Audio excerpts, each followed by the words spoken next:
Programa Mulher Mais. Apoio Cultural Supermercado Avenida. 20 anos com você.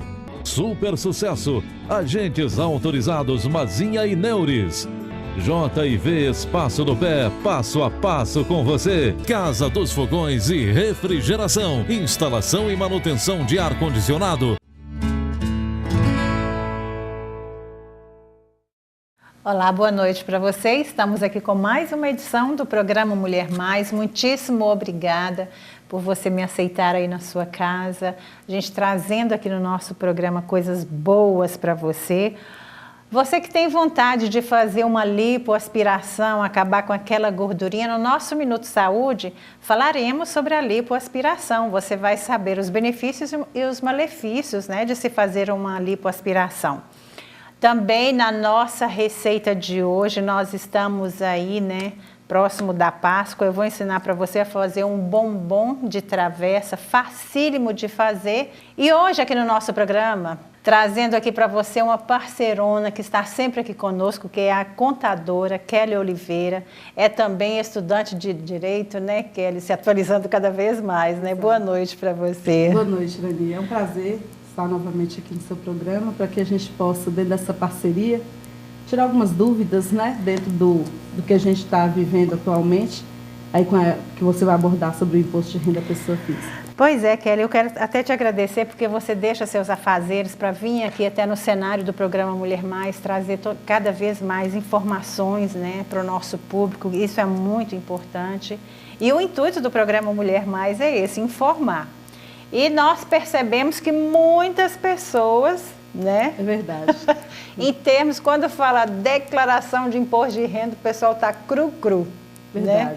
Agora nós temos aqui no mês de abril o imposto de renda pessoa física, né, Kelly? Exato. E as pessoas não têm noção de quem precisa declarar ou como fazer essa declaração. É verdade. O que é que nos preocupa, Irani? Muitas pessoas, elas têm a ideia de que não tiveram a renda necessária, o suficiente que a Receita Federal diz que é necessário se ter para declarar. E quando você fala essa renda, qual é o valor? É de R$ 26.816,55. R$ 26.000? R$ 816,55. Esse conta até os centavos. Sim, 55. Mas o que ocorre? Você vai dizer assim, não, eu não ganhei, onde que eu ganhei 26 mil no ano? Né? Algumas hipóteses vão acontecer isso. Só que o que a gente está aqui para chamar a atenção, que a gente sabe que o início da declaração se deu 1º de março, está findando 30/4, é que se você não obteve essa renda de R$ 26.816,55 durante o ano de 2014, mas você, no seu trabalho, você teve um mês que você auferiu aquele limite do imposto de renda, que até o ano passado agora era 1.700 e alguns quebrados, não me recordo agora de cor, 1.765, o que acontece? Se você teve lá um centavo de imposto de renda retido na fonte, você é obrigado a declarar o imposto de renda. Por um mês? Por um centavo? Sim. Certo? Por quê? Existe um documento chamado DIRF, que nós, os contadores, somos obrigados a entregar para a Receita Federal a cada ano, no mês de fevereiro. Essa DIRF, ela vai cruzar essas informações do imposto retido na fonte com o CPF de quem teve essas retenções. Então, de repente, você vai falar, não, mas eu não tive renda. Mas você não vai abordar para essa situação. Você não vai atentar para essa situação. E quando você vai precisar de uma certidão negativa de débito, ou você, de repente, vai votar, ou você vai fazer uma renovação de crédito em uma instituição financeira, vai dar lá que você tem pendências com a Receita Federal. A pessoa não sabe o que é, porque eu não devo nada para a Receita.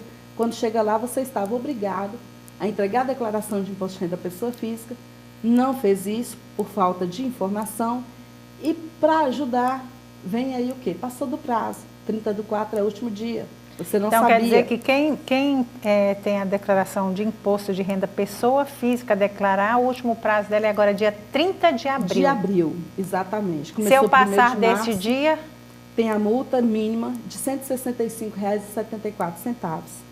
E a multa máxima de 20% sobre o valor do imposto que você deveria pagar para a Receita Federal. Então, o que ocorre? Você tem que observar isso. Peça na empresa que você trabalha uma declaração de rendimentos do ano de 2014, Observa, lá vai ter um campo, valor de rendimento, valor de previdência oficial, que é o INSS, valor do imposto de renda retido na fonte. Se tiver valor ali, procura um contador para fazer para você essa declaração, porque você pode ter que pagar o imposto, porque chama ajuste. Nós vamos ajustar essa declaração sua. Com base em quê? Independentes. Vamos ajustar essa declaração com base em descontos, custas que você teve com médico, com dentista. Tudo isso é deduzido? Exatamente, né? Com escola. Aluguel também? Aluguel não. Não.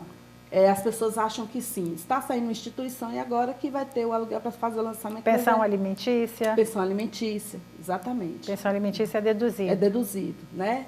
Inclusive, o dependente, como se trata de uma ação judicial, o dependente pode ir para o quadro de dependentes lá de quem está lançando ele na pensão e também fazer uso desse dependente também, com valor a ser bonificado, vamos dizer assim, para quem está declarando, né? Então, depois que a gente fazer esse ajuste, é que nós vamos analisar qual é a melhor declaração para essa pessoa, se é a simplificada, que é a declaração que tem um desconto de 20% em cima dela, ou se é a declaração original, que é a declaração sem desconto. Porém, essas dois tipos de declarações, elas são observadas para que a gente dê o melhor para o contribuinte, né? E que a Receita permite com que seja feito dessa forma também.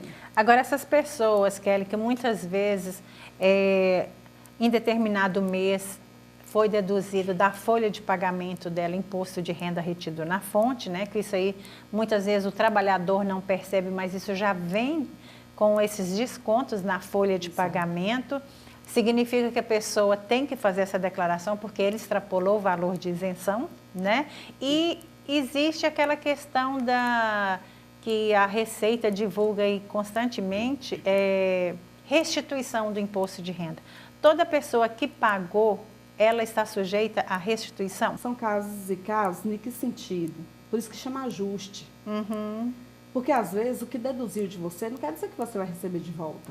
Tem gente que acredita que se falar eu paguei X, vou receber esse dinheiro de volta ainda corrigido. Exatamente. E realmente recebe corrigido se tiver que receber.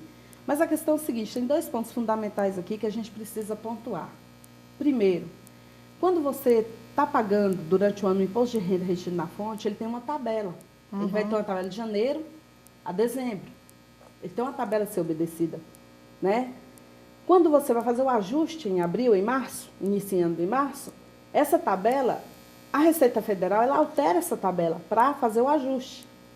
Então, o que ocorre? O que eu paguei no ano passado foi em uma tabela. O que eu vou ajustar agora é em uma tabela nova. Então, nem sempre a pessoa que teve aquela retenção na fonte vai receber de volta aquele valor total. Pode ser que ela tenha a pagar, né? Pode ser que ela tenha a pagar. Aí é onde vem os detalhes que eu falei agora há pouco. Vai vir os dependentes, vão vir as despesas médicas, vão vir as despesas com a escola, né? Vai vir a questão também, o seguinte, dependente é uma das coisas que a gente frisa muito. Às vezes chegam lá para a gente a situação assim, Kelly, mas eu tenho um neto que eu que sustento, eu que pago tudo dele, é uma despesa minha. Tudo bem, mas se você não tiver guarda dessa criança, eu não posso lançar, certo? A Receita não me permite, a normativa não me permite lançar. Se você tem um irmão que mora com você, que é deficiente, você tem que ter guarda desse irmão, né? Não basta eu dizer que... Não basta, eu não posso simplesmente lançar. Por quê? Corre o risco da Receita fazer o cruzamento e nesse cruzamento você ter que informar a guarda desse dependente. Que é onde é chamada aquele, você caiu na malha fina. Exatamente. É quando faz esse confronto de informações. Exatamente. E aí essas informações não cruzam, não batem, e aí então você vai para a malha, né? Kelly, nós vamos fazer um pequeno intervalo aqui, mas a Kelly ainda vai passar para nós sobre o imposto de renda pessoa jurídica. Tem também aquelas empresas que são optantes pelo Simples. Tem você que é trabalhador autônomo e resolveu se cadastrar no MEI, né? De qualquer forma, você também é um empresário.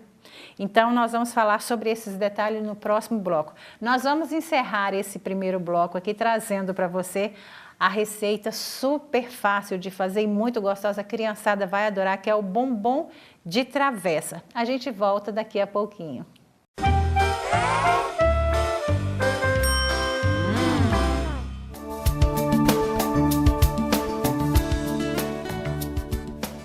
Olá, vou fazer agora o bombom de travessa. Essa receita é muito gostosa e bem fácil. Enquanto o chocolate derrete em banho-maria, eu vou fazer o creme branco dessa sobremesa. E vou adicionar aqui o leite condensado, o leite e o coco ralado. Vou misturar bem aqui esses ingredientes e vou deixar cozinhar até que reduza um pouco. Vai ficar numa consistência bem cremosa. Enquanto isso eu vou mexer aqui o chocolate que está em banho-maria. Ele já está derretendo. E para finalizar a ganache, o chocolate já está bem derretido, eu vou acrescentar o creme de leite. A gente, para fazer a ganache, usa partes iguais de creme de leite e chocolate. Vou retirar ele aqui do banho-maria e vou misturar. O ideal é misturar com fouet. Mistura bem o chocolate com o creme de leite, derretendo bem esse chocolate. E está pronto o nosso creme, que a gente chama de ganache. Vou voltar aqui para a panela do creme branco. Então, a hora que o creme começa a despregar da panela, a gente cozinha mais um pouco. Tá vendo aí, ó, que está soltando. É o ponto que a gente quer, é o ponto que a gente chama de brigadeiro branco também. Sempre controlando a temperatura do fogo. E aí eu vou desligar o fogo. Por conta do açúcar, a temperatura fica muito alta. Então, para resfriar, você continua mexendo. Eu vou agora colocar no outro recipiente para montar a receita. Bom, agora, enquanto ele esfria, esse creme branco, eu vou começar a montar a sobremesa. Tenho aqui os morangos que eu vou colocar numa taça. Dar uma ajustada aqui no morango. Vou colocar um pouco de ganache. O ideal é você fazer com esse recheio ainda um pouco quente, para você poder ter movimento aqui na hora de montar. Agora eu vou colocar um pouquinho do morango, montando aqui em camadas também. Nesse momento eu vou jogar um pouquinho do conhaque. Poderia ter colocado ele no creme branco ou mesmo aqui com os morangos. Com o morango ele vai dar uma saborizada nessa fruta, vai ficar bem gostoso. Vou agora colocar o creme branco, que já não está mais tão quente. Finalizo com mais morango, uma camada a mais de ganache. E agora eu vou colocar um pouco de chocolate branco. E aí eu vou fazer um desenho aqui com ele. Vai ficar bem bonito. E para dar um contraste de cor, um pouquinho de chocolate granulado. Essa receita agora vai ficar na geladeira durante 3 horas. Depois a gente pode servir. Bom, já tirei o bombom da geladeira. Esse aqui é o bombom de travessa servido numa taça. E você pode colocar licor de café, amarula, ao invés do conhaque. Apure os sentidos e bom apetite! Estamos aqui de volta com o nosso programa Mulher Mais. Estamos conversando com a Kelly Oliveira, ela é contadora, ela também é estudante de Direito, trazendo muitas informações sempre para você. E aqui nós vamos, na abertura do segundo bloco do nosso programa, trazendo para você no nosso Minuto Saúde os benefícios e os malefícios da lipoaspiração.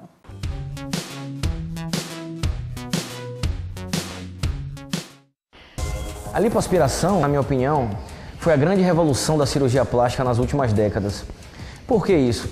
Tanto essa frase é verdadeira que hoje é a cirurgia mais realizada pelos cirurgiões plásticos, dividindo aí a liderança com a prótese de silicone mamária.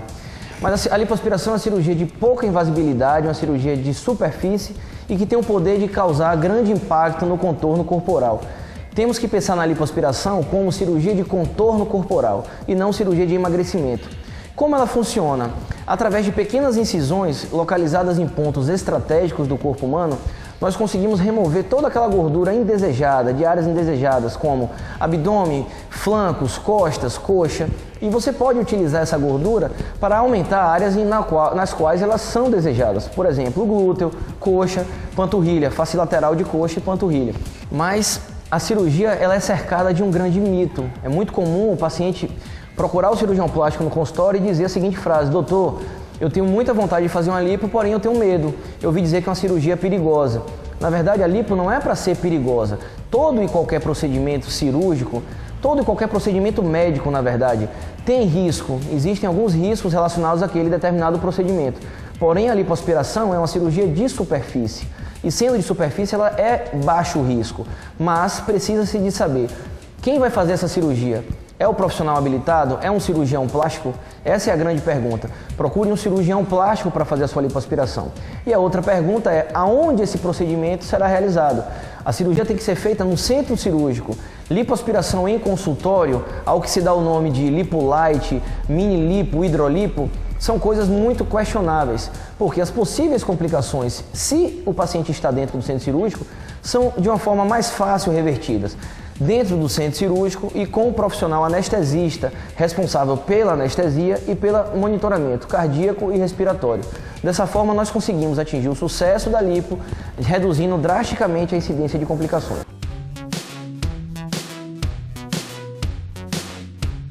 Continuando aqui com o nosso bate-papo com a Kelly, né, nós vamos ainda continuando sobre o imposto de renda pessoa física, Kelly. É um detalhe muito importante que nós ainda não abordamos. Quais são as pessoas que são obrigadas a fazer essa declaração? Então, Irani, fora esse valor dos R$ 26.815,55 que a gente falou agora há pouco, eu quero frisar o seguinte, que os funcionários públicos, todos, independente de salário, não importa a renda que eles tiveram. Não. Concursados ou contratados, estão obrigados a entregar também a sua declaração de imposto de renda pessoa física, tá?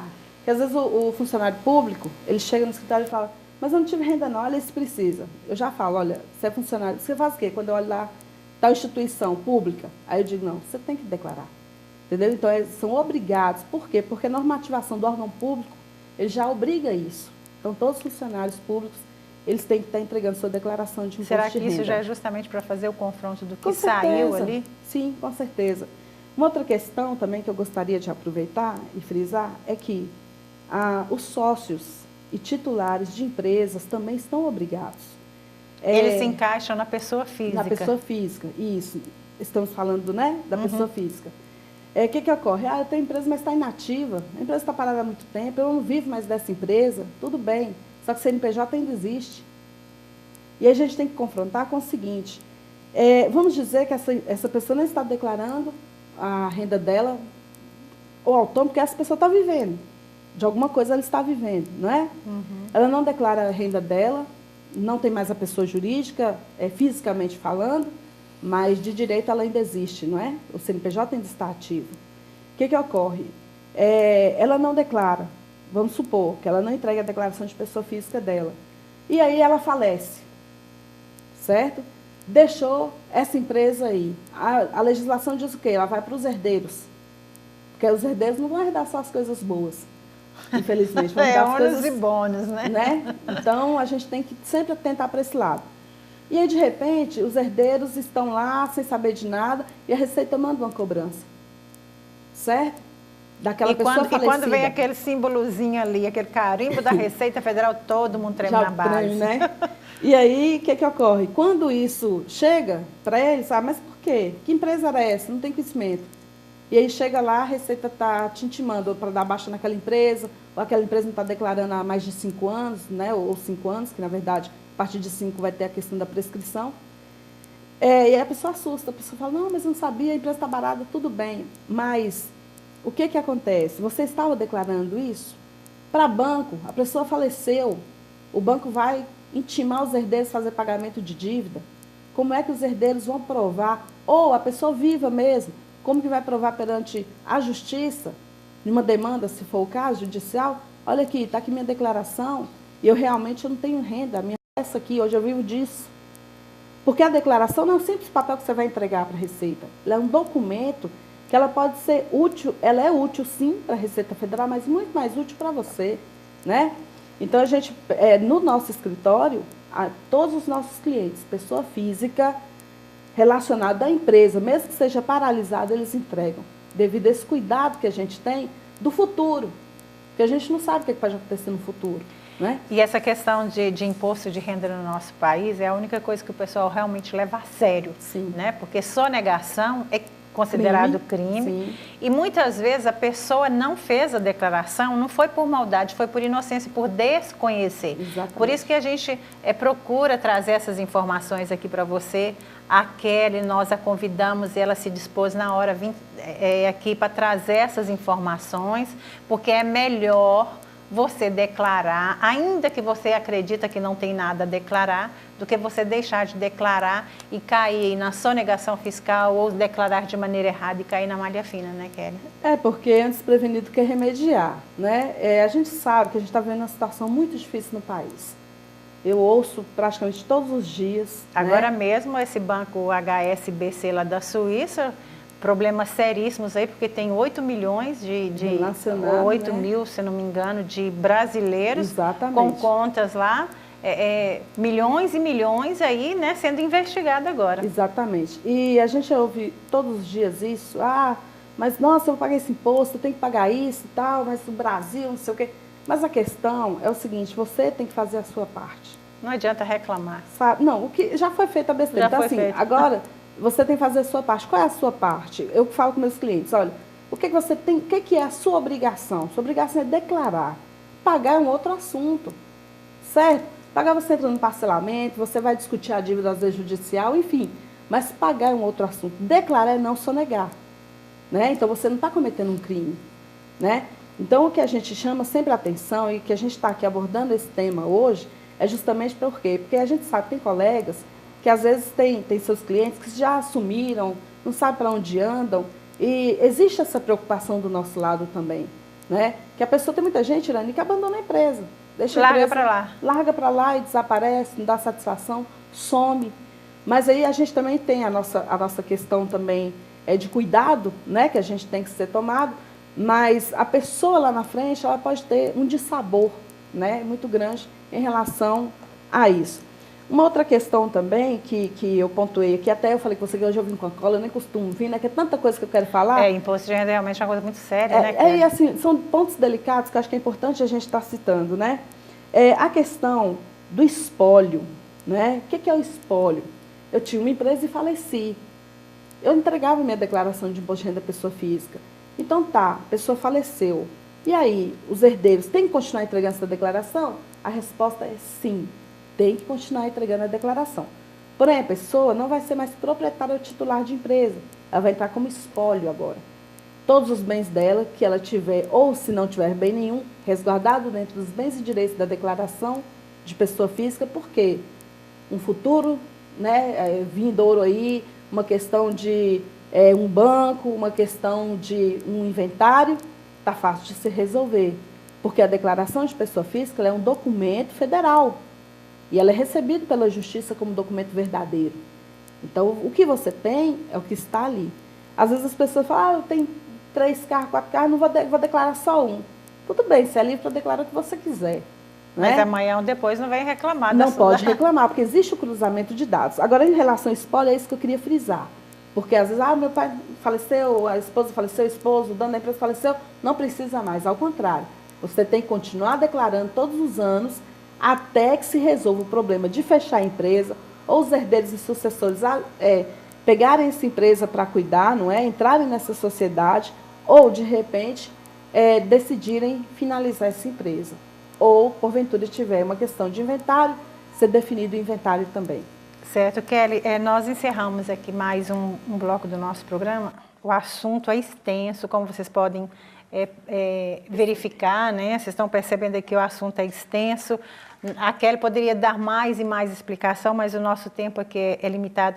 Mas você que é trabalhador, você que tem empresa e deixou ela parada, você que é funcionário público, fique atento, porque você precisa procurar uma pessoa certa para fazer a sua declaração de imposto de renda, bem como você que se cadastrou no MEI e também você que tem empresa e optante pelo Simples. Nós vamos a um pequeno intervalo e quando nós voltarmos, aquele continuará batendo nesse assunto porque é muito importante. Continue com a gente porque é sempre muito bom estar com você. Pois é, estamos aqui trazendo para você, né, notícias importantes, fique bem atento porque evitar que você caia na malha fina, que você seja pego pelo leão, porque o símbolo do imposto de renda é o leão, né? Boca grande, escolher né? Muito bem, né? E feroz, né? Feroz. Você não se livra dele facilmente, não. É verdade. Pois é, Kelly, a gente falando aqui sobre o imposto de renda, e para a gente fechar, né, do imposto de renda da pessoa física, tem pessoas que a gente vai falando e vai lembrando dos assuntos. Sim. Tem pessoas que não teve rendimento, não teve movimento, mas tem uma cadernetazinha de poupança parada lá, no ano fez um rolinho, adquiriu um carro, adquiriu um lote. Como é que fica nessa situação? Então, o que a gente aconselha é que dê uma olhada nesse saldo de 31/2/2014, que é o que vale para a Receita Federal, né? Se você tiver lá mais de R$360 na caderneta, você tem que declarar. E uma outra questão, porque o que vai valer não é nem o saldo 31/12, para a Receita ela vai pedir isso, mas aqui os rendimentos. Durante o ano? Sim, porque o rendimento da poupança, o juro da poupança, aquilo lá é quem vai dizer quanto que a pessoa movimentou no ano. Às vezes eu tenho R$300 na caderneta, eu tenho rendimento de 1.000 e pouco, então eu tive renda ali naquela caderneta. Entrei, depositei, tirei, eu tenho renda ali. Aí tem pessoas que só pegam o saldinho lá, 31 de dezembro, não, só tem isso aqui, nem precisa declarar. Mas tem que observar, né? E uma outra questão são os bens. Os bens, por duas questões, volto a dizer, a questão de você ter os bens declarados na sua renda lá, as questões do falecimento, como que isso fica para os herdeiros, não é? Como que isso fica para um posterior aí, no caso de uma demanda, você tem que estar declarando esses bens. E tem pessoas que às vezes perguntam para a gente o seguinte: ô Kelly, mas eu só fiz um rolo com o carro, eu tinha 2 carros, vendi um, peguei o dinheiro, comprei um outro, e aí, esse dinheiro veio de algum lugar, né? Então é o que a gente orienta, esse dinheiro veio de onde? Não foi financiado, declara, né? Eu comprei o terreno, foi 20 mil, 30 mil, 50 mil, parcelei esse terreno, estou construindo. Declara, coloca a casa em benfeitoria, e a cada ano vai construindo. O tanto que você gasta nessa casa, você vai declarando. A nossa orientação correta é essa. As pessoas têm que se atentar ao seguinte: o importante não é você sonegar, é declarar, igual o Kelly frisou. Agora, se você vai pagar ou não, isso já é uma outra história, você pode parcelar, você pode questionar. Agora, declarar, você é obrigado. E falando em declaração, Kelly, muitos, devido à propagação do MEI, muitas pessoas se cadastraram no MEI. Mas eu tenho certeza que muitas pessoas que estão em casa nos assistindo nesse momento não têm nem noção, né, de como funciona o MEI. Se tem ou não que declarar, que rendimento declarar, como é que funciona também. Olha só, uma das questões que eu quero pontuar em relação ao MEI é o seguinte: vocês ficarem bem atentos à questão de passar cartão, tá? Porque dá a entender que eu estou vendendo com cartão, eu vou lá na sua loja, cartão compro. Funciona como uma nota fiscal, né? Exatamente. Então, existe o cruzamento. Então, fiquem bem atentos. Se extrapolar os R$5.000, extrapolou, procura um contador para já fazer o seu desenquadramento, porque a Receita cruza. E quando a Receita cruza, ela vai te intimar. E quando ela te intima, você vai ter que declarar e parcelar essa dívida aí. Ok? E uma pessoa que tem o MEI e ela não declara, o que acontece? Tem a multa. A data de entrega do MEI... Ela corre o risco de perder o cadastro? Corre. Duas questões. Primeiro, a data de entrega do MEI é 31 de maio de 2015 agora. Eu também aconselho quem está no MEI entregar a declaração de pessoa física, porque está ligado a um CNPJ. Segundo, por que eu corro o risco de perder o MEI? Muita gente pega o carnezinho que está recebendo, às vezes tem pessoas que preferem ter o contador, justamente com essa questão do cartão, acompanhar mais de perto, e vão deixando de pagar. As guias de R$40, R$42 vão deixando de pagar. Só que isso, quando cai na Receita, não cai o pagamento, a Receita pode, como você passou a ser o CNPJ, a Receita pode te tirar do MEI e te colocar no Simples Nacional, automaticamente. Ela faz isso sem pedir sua autorização? Não precisa, ela é autorização, ela é autoridade, né? Ela é tá autoridade. Vendo aí, né, gente? Então, precisa outra coisa, que eu vou aproveitar e pontuar. Ontem saiu nas redes sociais aí, com o carnezinho do MEI, ele é falso e etc. Eu entrei em contato com o Sebrae e o Sebrae me informou o seguinte, que não é verdadeiro, que o Correio está entregando é um carnê verdadeiro, ok? Pode pagar pelo carnê. A única questão é o seguinte, são mais de 5 milhões de pessoas inscritas no microempreendedor individual. Então, o que é que o governo entendeu? Que essas pessoas, nem todas elas, têm acesso à internet para tirar a guia para pagar. Aí ela por si resolveu fazer o carnê e entregar em todas as suas residências, todos os seus estabelecimentos. Lembrando que o MEI é para o microempreendedor individual. É a sacoleira, é a costureira, é o algodão doce, é a manicure. Não é uma mercearia que você abre e que você põe um funcionário e que você compra 30 mil, 20 mil no mês e vende, controla ali para vender 5 mil, entendeu? Não é isso não. É um prestador de serviço. Pequeno. Essa foi uma forma que o governo encontrou de quê? De que você contribua com o seu INSS barato e que tenha o direito a uma aposentadoria, a uma maternidade, a um auxílio-doença. É para isso. Quem quer abrir empresa tem que ser empresa, né? Então, o governo, então, abriu isso para essas pessoas que trabalham de maneira autônoma, Exato. Prestadora de serviço, para ter uma segurança, e o governo também, porque hoje, muitas vezes, tem muitos trabalhadores trabalhando sem carteira assinada, né, de maneira informal, e eles ficam sem saber qual a situação que o brasileiro está trabalhando. É uma forma também dele controlar, Exatamente. Mas é uma forma também de assegurar a pessoa, e ela tem que tomar consciência disso e fazer a coisa certa. Fazer a coisa certa. E o que acontece é o seguinte, que como MEI, o brasileiro é complicado, né? Acomodado. E como MEI é uma coisa baratinha e tal, eles não têm ideia de que, não, fui no portal do empreendedor, fiz meu MEI, está tudo bem, tenho um CNPJ agora, tenho inscrição estadual. Você passou a partir desse momento de ser uma empresa. É isso que a gente tem que ter consciência. E você tem obrigações inerentes a um CNPJ. Não é simplesmente porque eu sou a costureira, tenho lá um MEI e tal, e não preciso se preocupar. Eu tenho as declarações para prestar também para a Receita Federal. Do que eu ganhei, do que eu comprei, de como eu trabalhei durante o ano. Agora, Kelly, você falou aí que quando a Receita percebe que existe alguma irregularidade ou você extrapolou, ela por si só, como ela é autoridade, ela tira você do MEI e passa você para optante do Simples. E essas pessoas que são optantes do Simples funcionam como MEI ou tem diferença? Tem diferença. Porque quem funciona no Simples Nacional, a alíquota mínima é 4% para quem revende produto. Para quem presta serviço é 4,5%. Então muda completamente o quadro. Né? O imposto vai subir automaticamente, você não paga mais R$42, você vai pagar sobre o faturamento. E essas pessoas já venceram a entrega da declaração do imposto? Não, a declaração do MEI ela é 31 de maio de 2015 agora. Frisando que eu aconselho as pessoas do MEI a fazerem declaração de pessoa física, que vai vencer 30/4, né? E nós temos também a declaração inativa, que a gente falou no iniciozinho, aquela pessoa que está com a empresa parada, acha que não precisa, essa declaração inativa, jurídica, está vencendo 31 de março agora também. Mas não tem valor nenhum ali para ser declarado, coloca tudo 000? É porque na declaração inativa, quando você entra lá, automaticamente você já vai declarar a inatividade dela para o período todo do ano. Então você não vai pôr 00, mas você vai marcar que ela é o 2014 todo, não existe retroatividade desse período, ou seja, no período inteiro ela trabalhou, ela não trabalhou, ela foi inativa, não teve atividade naquele período. O CNPJ está em aberto, mas só que ela não teve movimento financeiro, né? E lá você vai ter que frisar também, que não possui rendimento financeiro naquele CNPJ.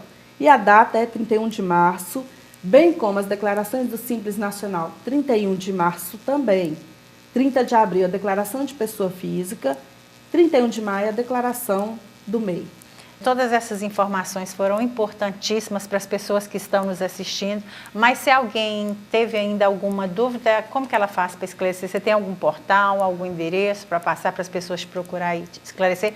Porque o intuito nosso é esse, gente, é ajudar você a esclarecer todas as suas dúvidas para que você fique cada vez mais informado e acreditando que aquilo que não tem importância, olha, tem muita, né, Kelly? Muita importância. Eu quero frisar, Irani, que nós não cobramos consultoria, tá? Então, as pessoas que tiverem dúvida, nos procure. Pode nos procurar. Às vezes, a gente entende a demanda é muito grande, a gente não vai conseguir atender no mesmo dia que a pessoa chegar, não é? Mas nos colocamos horário, à disposição, né? Exatamente. Então, nós estamos ali no Otávio Carneiro, 448, aqui no bairro Santo Antônio. Nosso telefone é o 3741-2596. Estamos ali dispostos a tirar as dúvidas das pessoas, a ajudá-las, não é? E dentro também do Facebook, no Facebook nós temos a nossa página também, que é a Agape Contabilidade e Perícia. A pessoa pode entrar lá, todos os dias é uma página atualizada, tá? A gente faz bastante comentário lá acerca do que está acontecendo. Então, são assuntos novos, né, que a gente pontua. E tem um pensamento nosso também, da Agape, que é o seguinte, é a gente fazer um atendimento online, tá? Então, a gente está amadurecendo essa ideia. Se der tudo certo, a gente vai depois estar pontuando também para que as pessoas possam estar tirando suas dúvidas. Mais um minutinho só. Tiveram mais dúvidas? Receita Federal, liguem na Receita, procurem a Receita que é ótimo, o pessoal é bem tranquilo. Procurem a Receita Federal ou a Receita Estadual, são os órgãos competentes para isso também, e tirem suas dúvidas em relação também aos impostos, tanto de renda quanto das pessoas jurídicas. Kelly, mais uma vez eu te agradeço por você, né, deixar os seus afazeres, seu escritório. Então, eu só posso te agradecer de você ter dado uma pausa nas suas tarefas e ter vindo aqui trazer todos esses esclarecimentos para o nosso público. Muitíssimo obrigada, viu? Irania, nós que agradecemos, né? É sempre um prazer a gente estar trazendo algumas coisas novas para o nosso público. A gente sabe que é bem deficiente, né, a questão das informações. E a gente está à disposição de vocês também. Agradecemos o convite mais uma vez. Obrigada, viu? E obrigada a você em casa. Eu espero que tenha realmente ajudado você. Se você ainda tem algumas dúvidas, estamos mais uma vez postando o endereço e o telefone da Kelly, também da Receita Federal, aonde você possa esclarecer todas as suas dúvidas. E eu estarei de volta no próximo programa. Fique com Deus e até lá. E obrigada pela sua audiência. Programa Mulher Mais. Apoio Cultural Supermercado Avenida. 20 anos com você. Super sucesso. Agentes autorizados Mazinha e Neures. JV Espaço do Pé, passo a passo com você. Casa dos Fogões e Refrigeração. Instalação e manutenção de ar-condicionado.